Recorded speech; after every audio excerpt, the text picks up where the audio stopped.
The Story of Civilization, Volume 4, The Age of Faith, Part 2, by Will Durant, continued, Cassette 1, Side 2. The Talmud, like the Old Testament and the Koran, allowed polygamy.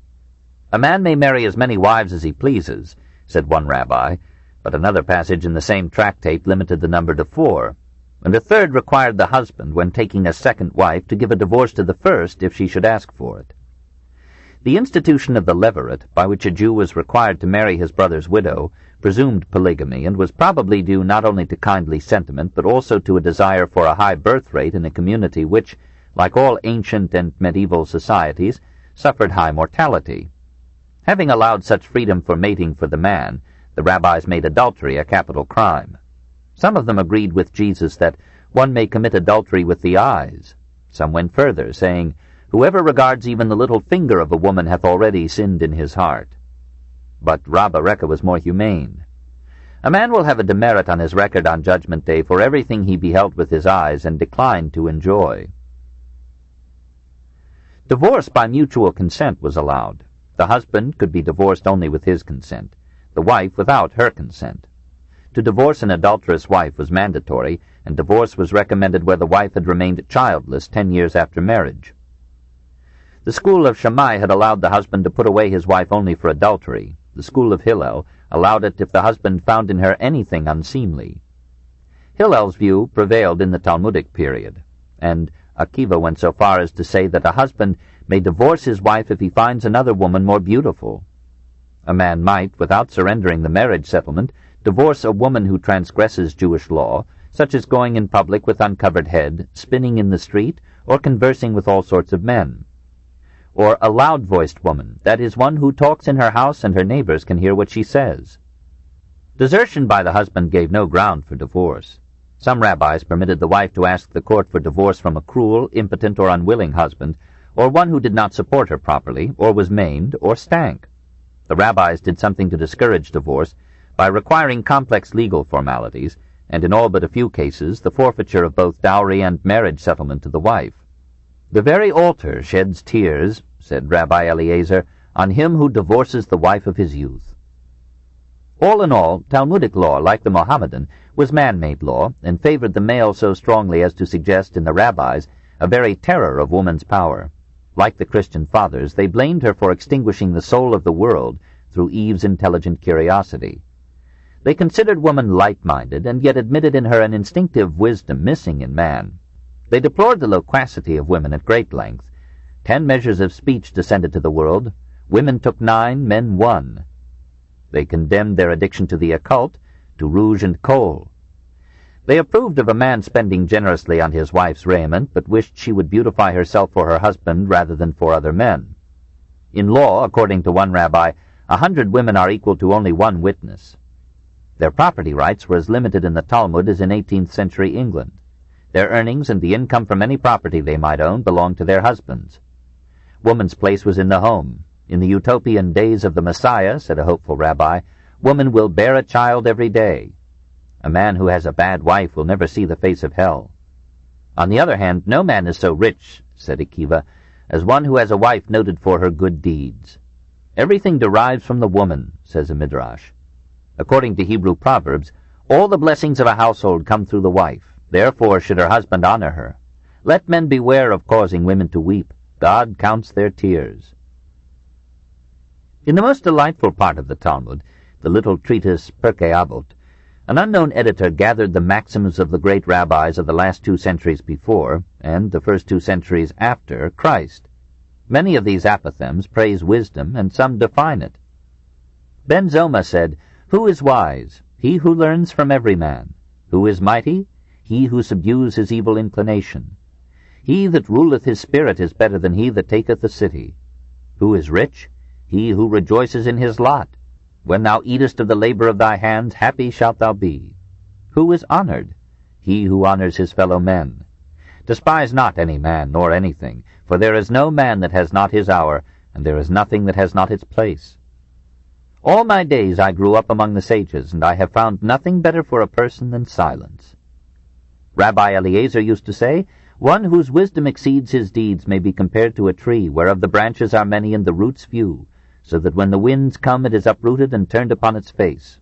But one whose deeds exceed his wisdom may be compared to a tree, whereof the branches are few and the roots many, so that even if all the winds in the world blow upon it, they move it not from its place. 4. Life and the Law. The Talmud is not a work of art. The task of reducing the thought of 1,000 years into a coherent system proved too much even for 100 patient rabbis. Several tractates are obviously in the wrong seder, or order. Several chapters are in the wrong tractate. Subjects are taken up, dropped, and lawlessly resumed. It is not the product of deliberation, it is the deliberation itself. All views are recorded, and contradictions are often left unresolved. It is as if we had crossed 15 centuries to eavesdrop on the most intimate discussions of the schools, and heard Akiva and Meir and Jehuda Hanasi and Rab in the heat of their debates. Remembering that we are interlopers, that these men and the others have had their casual words snatched from their mouths and cast into uncalculated contexts and sent hurtling down the years, we can forgive the casuistry, sophistry, legends, astrology, demonology, superstition, magic, miracles, numerology, and revelatory dreams, the Pelion Asa of argument crowning a web of fantasy, the consolatory vanity forever healing frustrated hope. If we resent the stringency of these laws, the intrusive minuteness of these regulations, the oriental severity of punishment for their violation, we must not take the matter too much to heart. The Jews made no pretense to keeping all these commandments, and the rabbis winked on every other page at the gap between their counsels of perfection and the stealthy frailties of men. If Israel should properly observe a single Sabbath, said a cautious rabbi, the son of David would come immediately. The Talmud was not a code of laws requiring strict obedience. It was a record of rabbinical opinion, gathered for the guidance of leisurely piety. The untutored masses obeyed only a choice few of the precepts of the law. There was in the Talmud a strong emphasis on ritual, but that was in part the Jew's reaction to the attempts of church and state to make him abandon his law. The ritual was a mark of identity, a bond of unity and continuity, a badge of defiance to a never-forgiving world. Here and there in these 20 volumes we find words of hatred for Christianity, but they were for a Christianity that had forgotten the gentleness of Christ, that persecuted the adherents of the law that Christ had bidden his followers to fulfill, and that had, in the views of the rabbis, abandoned the monotheism which was the inalienable essence of the ancient faith. Amid these ceremonial complexities and controversial barbs, we find hundreds of sage counsels and psychological insights, and occasional passages recalling the majesty of the Old Testament or the mythical tenderness of the New. The whimsical humor characteristic of the Jew lightens the burden of the long lesson. So one rabbi tells how Moses entered incognito into Akiva's classroom, sat in the last row, and marveled at the many laws derived by the great teacher from the Mosaic Code, and of which its amanuensis had never dreamed. For 1,400 years the Talmud was the core of Jewish education. 7 hours a day, through 7 years, the Hebrew youth pored over it, recited it, sank it into his memory by sound and sight. And like the Confucian classics, similarly memorized, it formed mind and character by the discipline of its study and the deposit of its lore. The method of teaching was not by mere recitation and repetition. It was also by disputation between master and pupil, between pupil and pupil, and the application of old laws to the circumstances of the new day. The result was a sharpness of intellect, a retentiveness of memory that gave the Jew an advantage in many spheres requiring clarity, concentration, persistence, and exactitude, while at the same time it tended to narrow the range and freedom of the Jewish mind. The Talmud tamed the excitable nature of the Jew.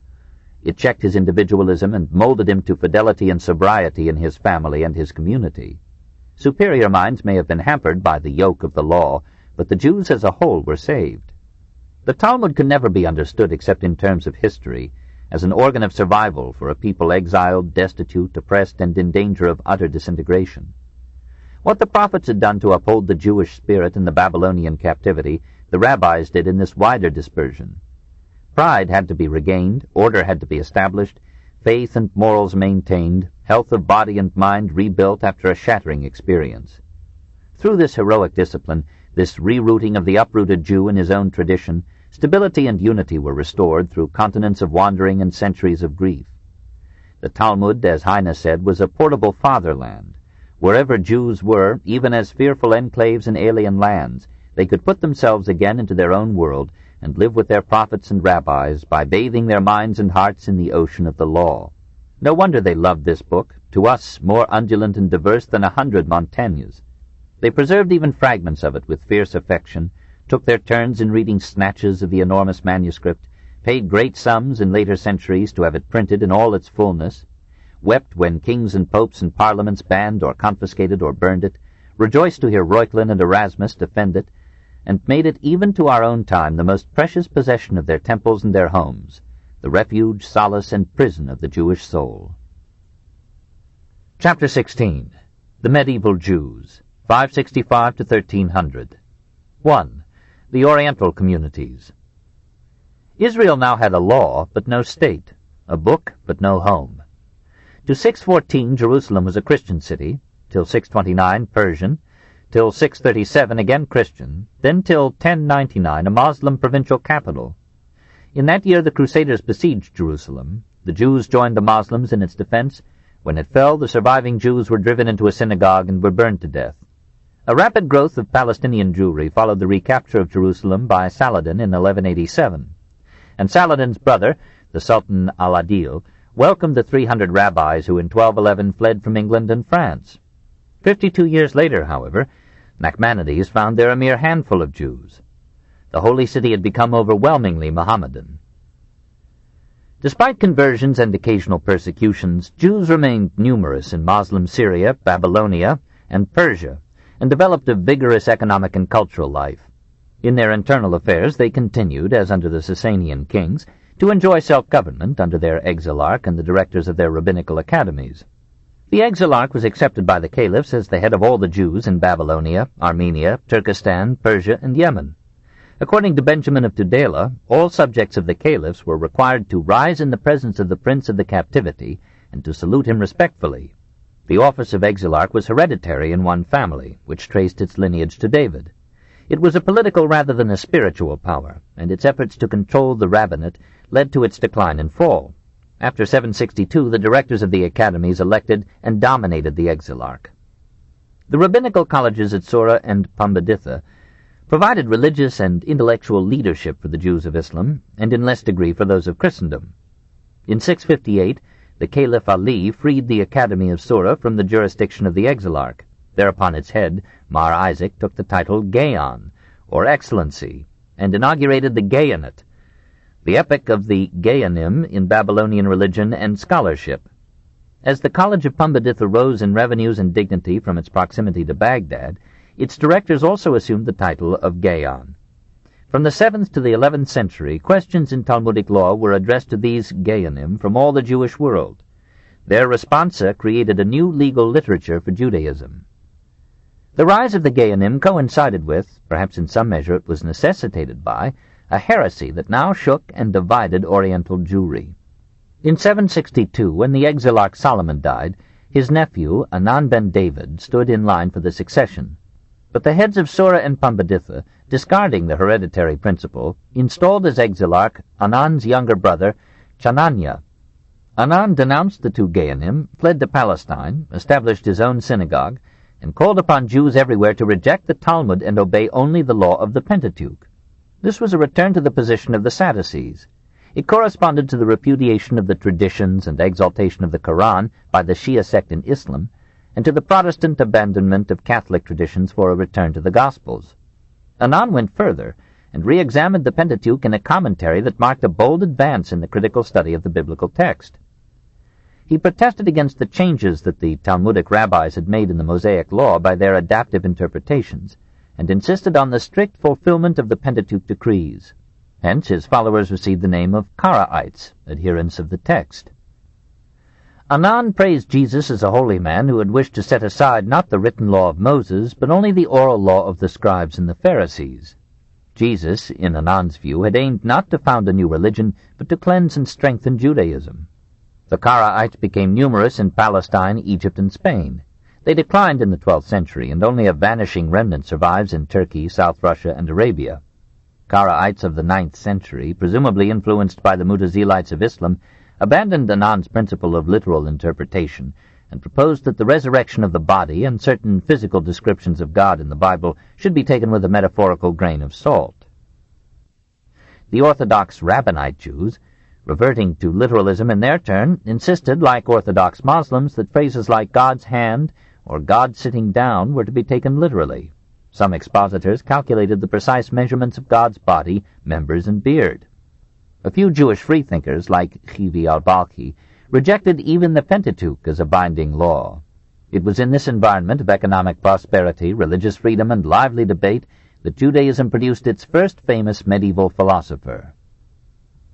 Saadia ben Joseph al-Fayoumi was born at Dilaz, a village of the Fayoum, in 892.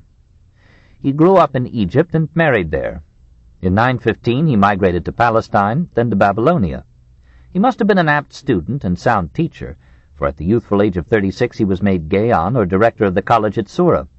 Perceiving the inroads that Karaism and skepticism had made upon Orthodox Judaism, he set himself the same task that the Mutakallimun had undertaken in Islam, to demonstrate the full accord of the traditional faith with reason and history. In his brief life of 50 years, Saadia produced, mostly in Arabic, a mass of writings rivaled only by those of Maimonides in the record of medieval Jewish thought. His Agron, an Aramaic dictionary of Hebrew, founded Hebrew philology. His Kitab al-Lugha, or Book of Language, is the oldest known grammar of the Hebrew tongue. His Arabic translation of the Old Testament remained to our time the version used by Arabic-speaking Jews. His several commentaries on books of the Bible ranked him as perhaps the greatest Bible commentator of all time. His Kitab al-Amanat, or Book of Philosophical Doctrines and Beliefs of 933, is the Summa Contra Gentiles of Jewish theology. Saadia accepts both revelation and tradition, the written and the oral law, but he also accepts reason and proposes to prove by reason the truth of revelation and tradition. Wherever the Bible clearly contradicts reason, we may assume that the passage is not meant to be taken literally by adult minds. Anthropomorphic descriptions of the deity are to be understood metaphorically. God is not like a man. The order and law of the world indicate an intelligent creator. It is unreasonable to suppose that an intelligent God would fail to reward virtue, but obviously virtue is not always rewarded in this life. Consequently, there must be another life, which will redeem the apparent injustice of this one. Perhaps the sufferings of the virtuous here are punishments for their occasional sins, so that they may enter paradise at once when they die. And the earthly triumphs of the wicked are rewards for their incidental virtues. But even those who achieve the highest virtue, prosperity and happiness on earth, feel in their hearts that there is a better state than this one of indefinite possibilities and limited fulfillments. And how could a God intelligent enough to create so marvelous a world allow such hopes to form in the soul if they were never to be realized? Saadia took a leaf or two from Muslim theologians and followed their methods of exposition, even now and then the details of their argument. In turn, his work permeated the Jewish world and influenced Maimonides. Were it not for Saadia, said Ben Maimon, the Torah would almost have disappeared. It must be admitted that Saadia was a man of some acerbity, and that his quarrel with the exilarch David ben Zakkai injured Babylonian Jewry. In 930, David excommunicated Saadia, and Saadia excommunicated David. In 940, David died, and Saadia appointed a new exilarch, but this appointee was assassinated by Muslims on the ground that he had disparaged Muhammad. Saadia appointed the victim's son to succeed him, whereupon this youth also was slain. The discouraged Jews decided to leave the office unfulfilled, and in 942 the Babylonian exilarchate closed its career of 7 centuries. In that year Saadia died. The disintegration of the Baghdad Caliphate, the establishment of Egypt, North Africa, and Spain as independent Muslim states, weakened the bonds between Asiatic, African, and European Jewry. The Babylonian Jews shared in the economic decline of Eastern Islam after the 10th century. The College of Sura closed its doors in 1034, that of Pumbeditha 4 years later, and in 1040 the Gaonate came to an end. The Crusades further isolated the Babylonian from the Egyptian and European Jews, and after the Mongol sack of Baghdad in 1258, the Babylonian Jewish community almost disappeared from history. Long before these catastrophes, many Oriental Jews had migrated to further Asia, Arabia, Egypt, North Africa, and Europe. Ceylon had 23,000 Hebrews in 1165. Several Jewish communities in Arabia survived the hostility of Muhammad. When Amr conquered Egypt in 641, he reported 40,000 tributary, that is, tax-paying, Jews in Alexandria. As Cairo spread its proliferation, its Jewish population, Orthodox and Karaite, increased. The Egyptian Jews enjoyed self-government in internal affairs under their Nagid, or prince. They rose to wealth in commerce and to a high place in the administration of the Moslem state. In 960, according to a tradition, 4 rabbis sailed from Bari in Italy. Their vessel was captured by a Spanish Moslem admiral, and they were sold into slavery. Rabbi Moses and his son Hanach at Cordova, Rabbi Shamaria at Alexandria, Rabbi Hushiel at Karwan. Each rabbi, we are told, was freed and founded an academy in the city where he had been sold. It is usually assumed, but not certain, that they were scholars from Sura. In any case, they brought the learning of Eastern Jewry to the West, and while Judaism declined in Asia, it entered upon its halcyon days in Egypt and Spain. 2. The European communities. Jews made their way into medieval Russia from Babylonia and Persia through Transoxiana and the Caucasus, and up the Black Sea coast from Asia Minor through Constantinople.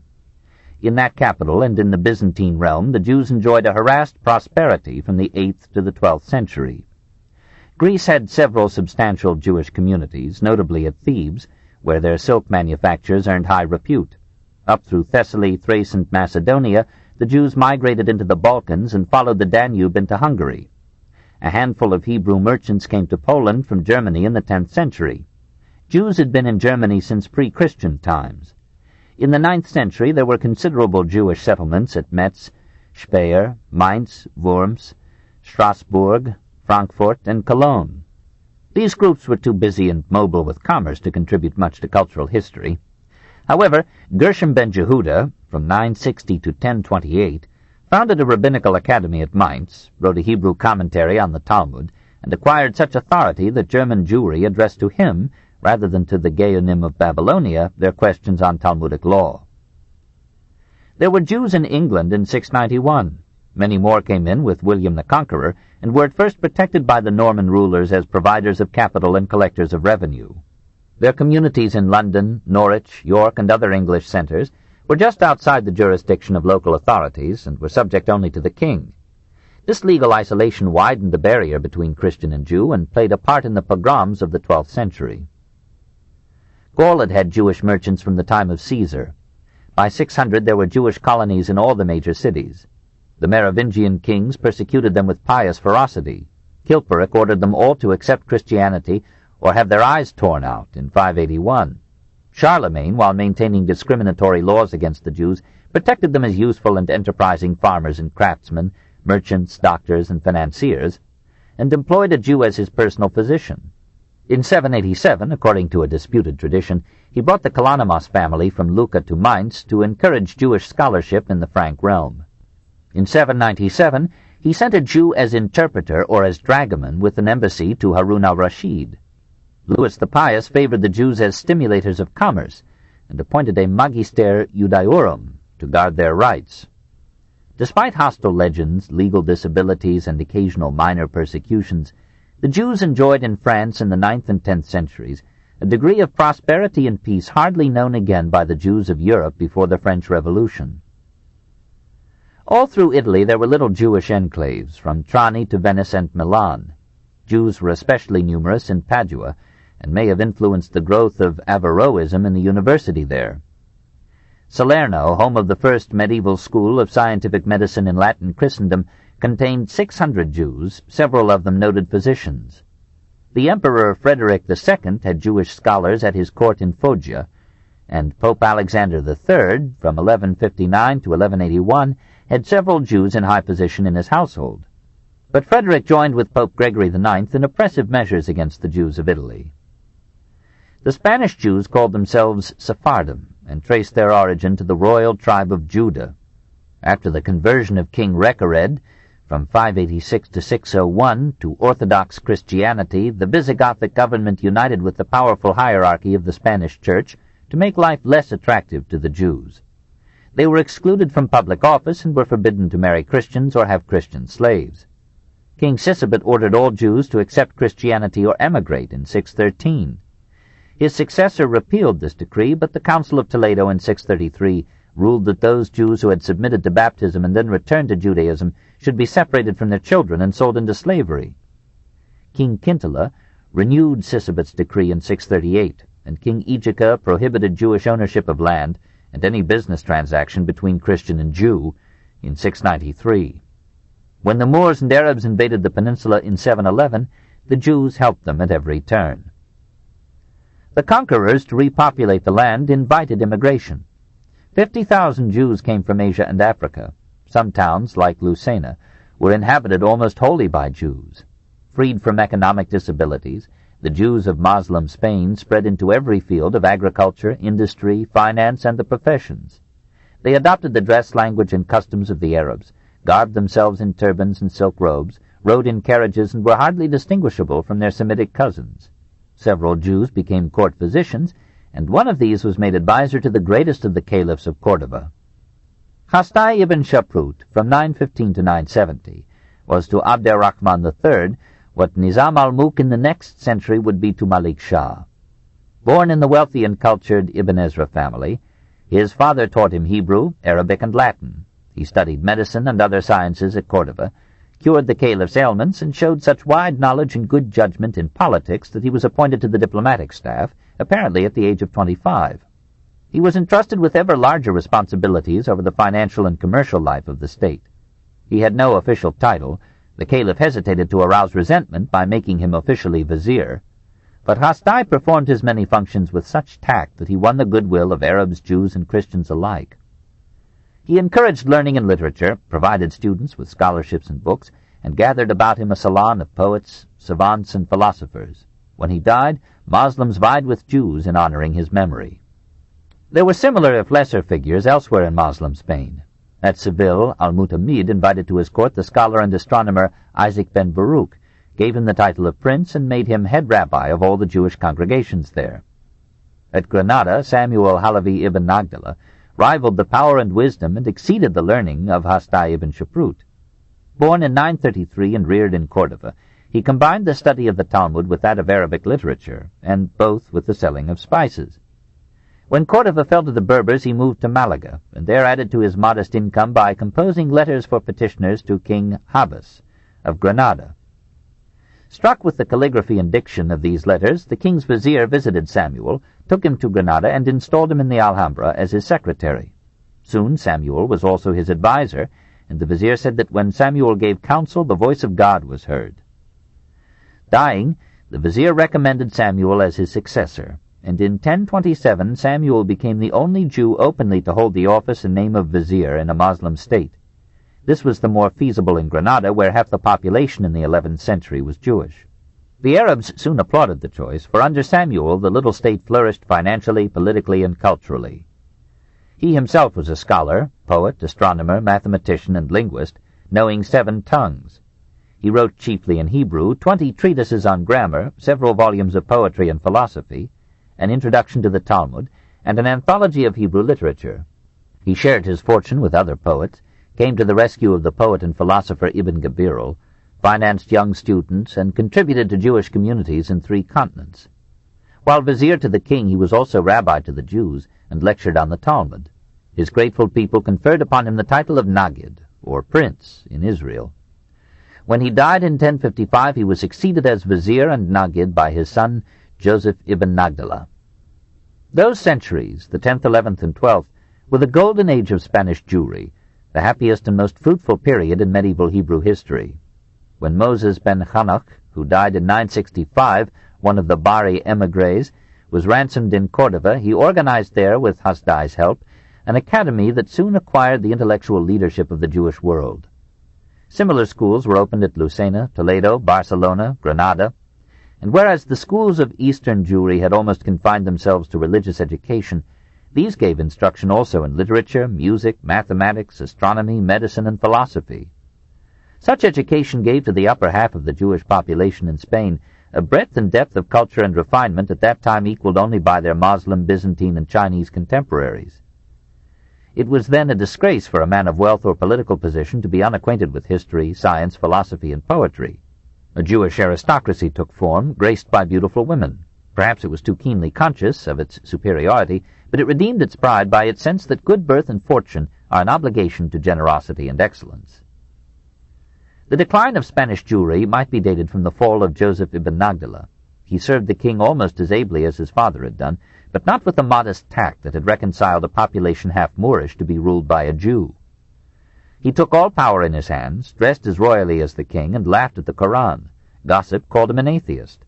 In 1066, the Arabs and Berbers revolted, crucified Joseph, massacred 4,000 Jews in Granada, and plundered their homes. The remaining Jews were compelled to sell their lands and emigrate. 20 years later, the Almoravids came from Africa, aflame with orthodoxy, and the long honeymoon of Spanish Muslims and Jews was ended. A Mohammedan theologian announced that the Jews had promised Muhammad to accept Islam at the end of 500 years after the Hijrah, if by that time their expected Messiah had not come. The 5 centuries were up in 1107 by Mohammedan reckoning. The Emir Yusuf demanded the conversion of all the Jews in Spain, but excused them on payment of an enormous sum into his treasury. When the Almohads replaced the Almoravids as rulers of Morocco and Moslem Spain in 1148, they gave the Jews and the Christians the same choice that King Sisebut had allowed the Jews 535 years before: apostasy or exile.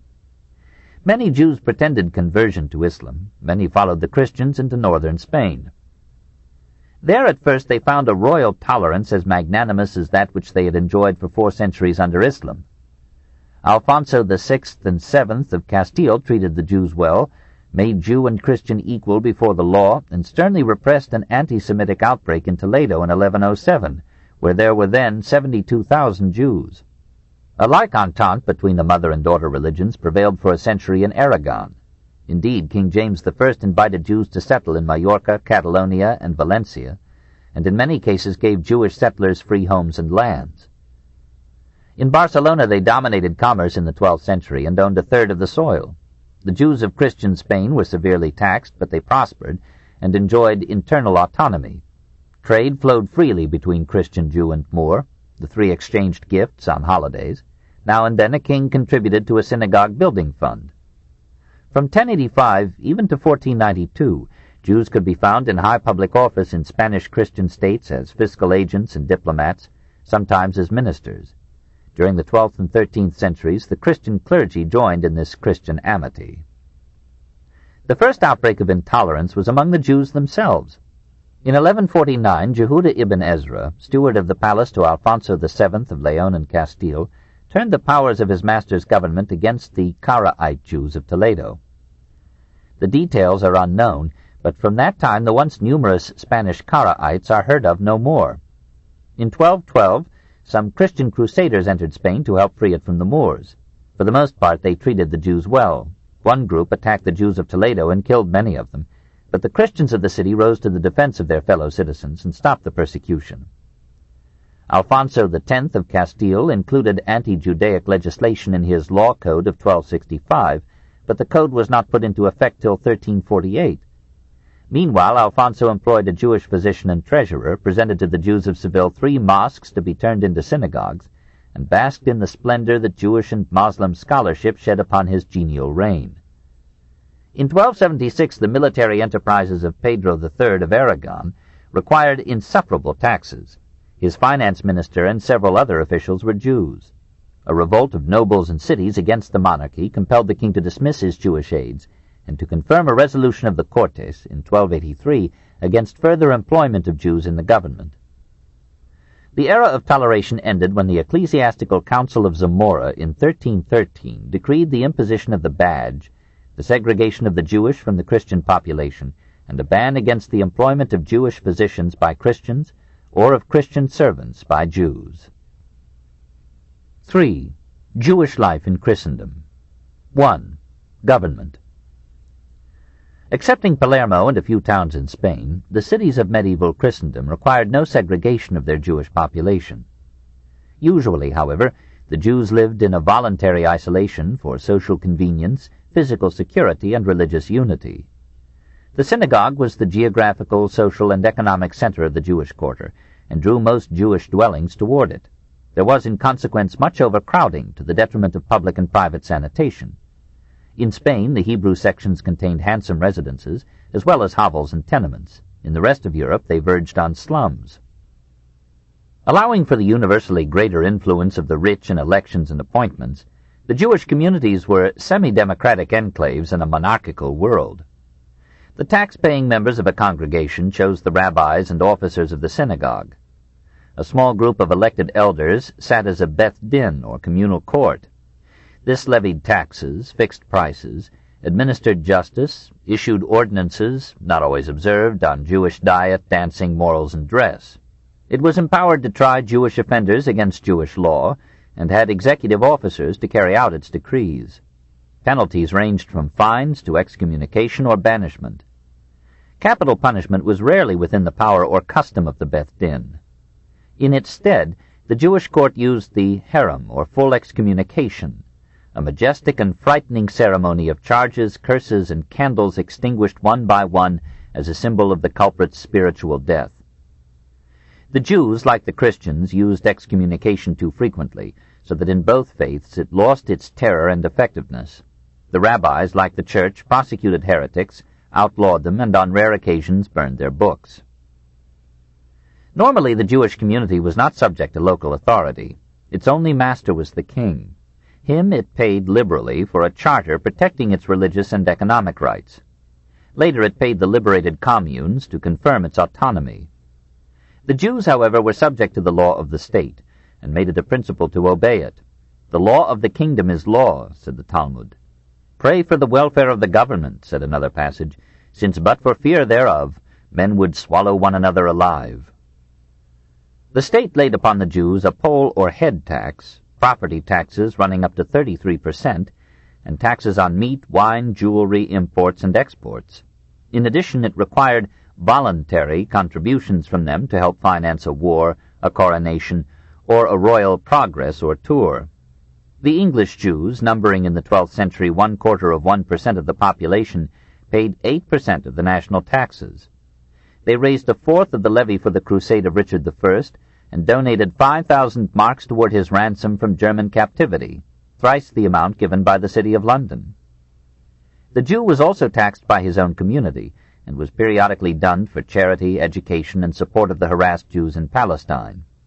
At any moment, for cause or without, the king might confiscate part or all of the property of his Jews, for in feudal law they were all his men. When a king died, his agreement to protect the Jews expired. His successor could be induced to renew it only by a large gift. Sometimes this was a third of all Jewish property in the state. In 1463, Albrecht III, Margrave of Brandenburg, declared that every new German king may, according to old usage, either burn all the Jews or show them his mercy, and to save their lives, take the third penny, that is 1/3, of their property. Bracton, the leading English jurist of the 13th century, summed up the matter simply. A Jew cannot have anything of his own, because whatever he acquires not for himself, but for the king. 2. Economy. To these political inconveniences were added economic restrictions. The Jews were not legally or generally prevented from owning land. At one time or another in the Middle Ages, they owned considerable tracts in Moslem or Christian Spain, in Sicily, Silesia, Poland, England, and France. But circumstances made such ownership increasingly impractical. Forbidden by Christian law to hire Christian slaves, and by Jewish law to hire Jewish slaves, the Jew had to work his holding with free labor, hard to get and costly to retain. Jewish law forbade the Jew to work on Saturday. Christian law usually forbade him to work on Sunday. Such leisure was a hardship. Feudal custom or law made it impossible for a Jew to find a place within the feudal system. Any such position required a Christian oath of fealty and military service. But the laws of nearly all Christian states forbade the Jews to carry arms. In Visigothic Spain, King Sigebert revoked all grants of land made to Jews by his predecessors. King Egica nationalized all Jewish holdings that had at any time belonged to Christians. And in 1293 the Cortes of Valladolid prohibited the sale of land to Jews. The ever-present possibility of expulsion or attack persuaded the Jews after the 9th century to avoid landed property or rural solitude. All these conditions discouraged Jewish agriculture and inclined the Jew to urban life, to industry, trade, and finance. In the Near East and in southern Europe, the Jews were active in industry. Indeed, in several cases, It was they who brought advanced handicraft techniques from Islam or Byzantium to Western lands. Benjamin of Tudela found hundreds of Jewish glassworkers at Antioch and Tyre. Jews in Egypt and Greece were renowned for the excellence of their dyed and embroidered textiles. And as late as the 13th century, Frederick II called in Jewish craftsmen to manage the state's silk industry in Sicily. There and elsewhere, Jews engaged in the metal trades, especially in goldsmithing and jewelry. They worked the tin mines of Cornwall until 1290. Hebrew artisans in southern Europe were organized in strong guilds and competed successfully with Christian craftsmen. But in northern Europe, the Christian guilds acquired a monopoly in many trades. State after state forbade the Jews to serve Christians as smiths, carpenters, tailors, shoemakers, millers, bakers, or physicians, or to sell wine, flour, butter, or oil in the markets, or to buy a home anywhere except in the Jewish quarter. So restricted, the Jews took to trade. Rab, the Babylonian Talmudist, had given his people a shrewd motto: "Trade with 100 florins, and you will afford meat and wine. Put the same sum into agriculture, and at most you may have bread and salt." The Jewish peddler was known in every city and town, the Jewish merchant at every market and fair. International commerce was their specialty, almost their monopoly before the 11th century. Their packs, caravans, and ships crossed deserts, mountains, and seas, and in most instances they accompanied their goods. They served as commercial links between Christendom and Islam, between Europe and Asia, between the Slavic and the Western states. They handled most of the trade in slaves. They were helped by their skill and patience in learning languages, by the understanding of Hebrew and the similarity of laws and customs among widely separated Jewish communities, and by the hospitality of the Jewish quarter in every city to any foreign Jew. So Benjamin of Tudela traveled halfway across the world and found himself everywhere at home. Ibn Khordad Bey, director of the post for the Baghdad Caliphate in 870, told in his Book of Roots of Jewish merchants who spoke Persian, Greek, Arabic, Frank, Spanish, and Slavonic, and he described the land and sea routes by which they traveled from Spain and Italy to Egypt, India, and China. These merchants took eunuchs, slaves, brocades, furs, and swords to the Far East, and brought back musk, aloes, camphor, spices, and silks. The capture of Jerusalem by the Crusades and the conquest of the Mediterranean by the fleets of Venice and Genoa gave the Italian merchants an advantage over the Jews, and Jewish commercial leadership ended with the 11th century. Even before the Crusades, Venice had forbidden the transport of Jewish merchants on Venetian ships, and soon afterward the Hanseatic League closed its ports on the North Sea and the Baltic to Jewish trade. By the 12th century, Jewish commerce was mostly domestic, and even within that narrow scope it was limited by laws prohibiting the sale of divers goods by Jews. They turned to finance. This book is continued on Cassette 2, Side 1.